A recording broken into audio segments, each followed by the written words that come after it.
உங்கள் வாழ்க்கையில் அமானுஷ்யம் பார்த்ததுண்டா? நான் என் வாழ்க்கையில் அமானுஷ்யத்தை பார்த்துருக்கேன். அது எப்படி சொல்கிறதுனா, நான் ஒரு டைம் ஷூட்டிங் போயிட்டு வந்தேன். அப்போ ஷூட்டிங் போயிட்டு முதல் நாள் நான் வீட்டில் ஒரு 10 மணிக்கெலாம் நான் படுத்துட்டேன். ஷூட்டிங் போயிட்டு அப்போது நான் சொல்கிறது, ஷூட்டிங் போயிட்டுருக்கும் போது நான் நைட் குளிச்சுட்டு படுத்தாச்சு. ஒரு நல்ல ஒரு பெண், அந்த பெண்ணுன்னு சொல்ல முடியும். ஆனால் அந்த பெண்ணினுடைய ஒரு உருவம் பார்த்திங்கன்னா ஒரு கோரமான உருவமாக இருக்கும். அந்த உருவம் என் பக்கத்தில் படுத்திருந்ததை நான் பார்த்தேன். அது படுத்திருந்தவொன்னே அதை நான் பார்த்துட்டு எழுந்திரிச்சிட்டே. எனக்கு அன்றைக்கி நைட் ஃபுல்லாக தூக்கம் இல்லை. எனக்கு அது ஒரு மாதிரியாக ஒரு டிஸ்டர்பிங்காக இருந்தது. ரொம்ப டிஸ்டர்பன்ஸ் இருந்தது எனக்கு சரியான இதில். அதுக்கப்புறம் நான் 4 மணிக்கு எழுந்திரிச்சு நான் பூஜை முடிச்சுட்டு நான் என்னுடைய வேலைகளை பார்க்க ஆரம்பிச்சுட்டு நான் அதை அப்புறம் மறந்துட்டேன்.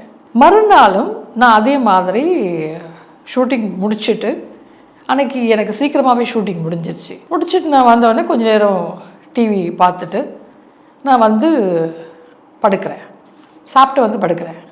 படுத்து இருக்கும்போது நல்லா தூங்கிட்டு இருக்கும்போது ஒரு 12-1 மணி இருக்கும். ஒரு பெரிய கிட்டத்தட்ட இருக்கும் ஒரு 8 அடி அந்த உயரத்தில் இருக்கும். அது ஃபுல்லாக முடி பார்த்திங்கன்னா அவ்வளோ அந்த உயரத்துக்கான முடி அப்படியே ஃபுல்லாக முடிகள் அந்த மாதிரி இருக்குது.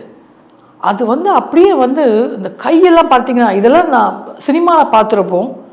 ஆனால் நான் நேராக பார்த்துருக்கேன் இந்த உருவத்தை. அந்த கையெல்லாம் அப்படியே நெகமெல்லாம் அப்படியே வச்சு அப்படியே அமுக்குது.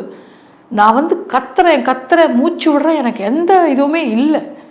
நான் எந்த சாமி பேரை சொன்னாலுமே அதுவுமே வெளியில் கேட்கல. அந்த சத்தம் எனக்கு மட்டும்தான் கேட்குது. அது நல்லா தெரியுது.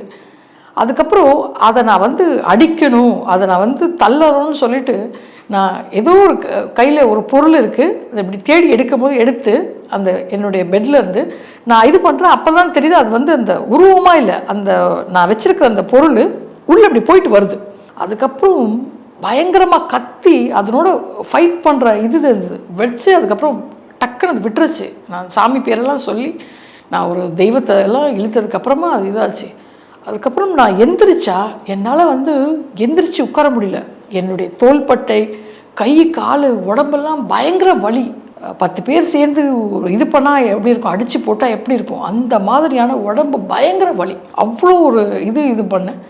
இது எனக்கு தொடர்ந்து கண்டினியூஸாக அமாவாசைக்கு வரும்போது நடக்கும், பௌர்ணமி வரும்போது நடக்கும், அஷ்டமி நவமி வரும்போது நடக்கும். இந்த மாதிரி சில விஷயங்கள் நடந்துட்டு இருந்தது. அதுக்கப்புறமா நான் என் தாய் பிரத்திங்கராவை போயிட்டு அந்த அம்மாவை பிடிச்சேன். அந்த அம்மா தான் இந்த இதிலேருந்து என்னை வெளியில் கொண்டு வந்தாங்க. இது செய்வனையன்னு சொன்னாங்க, ஏவல்னு சொன்னாங்க, பேயின்னு சொன்னாங்க, பிசாசுன்னு சொன்னாங்க. ஆனால் இதை நான் உணர்ந்தேன், இதை பார்த்தேன், அனுபவித்தேன். இதெல்லாம் பார்த்தவங்களுக்கு தெரியும். பட் பார்க்காதவங்களுக்கு இது பைத்தியம் மாதிரி சொல்கிறதா இருக்கும். பட் இது உணர்ந்தவங்களுக்கு நல்லா தெரியும். அதுக்கு அந்த கெட்ட சக்திக்கு அவ்வளோ ஒரு வலிமை இருக்குது அப்படின்றது. ஆனால் தெய்வ சக்திக்கு முன்னாடி இதெல்லாம் எதுவுமே இல்லைன்றதை நான் அப்புறமா புரிஞ்சுக்கிட்டேன். அந்த பிரத்திங்கரா அம்மா, அந்த அம்மா தான் என்னை காப்பாற்றி விட்டாங்க.